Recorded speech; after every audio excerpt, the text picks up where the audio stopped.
Kapten PSM Makassar Wiljan Pluim menjalani sanksi terakhir saat PSM Makassar menghadapi Persita Tangerang. Setelah laga itu, Pluim sudah bisa kembali memperkuat tim Juku Eja. Wiljan Pluim sudah melewatkan 4 pertandingan PSM Makassar di Liga 1 karena sanksi larangan bermain yang sedang dijalaninya.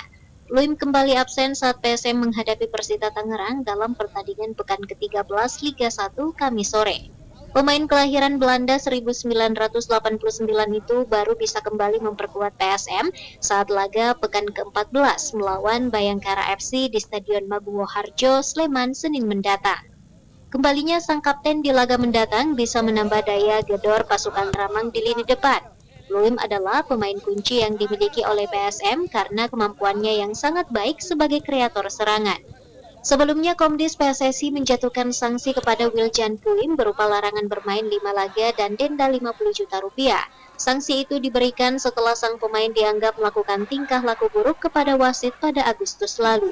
Wahyu Saputra, Celebes TV.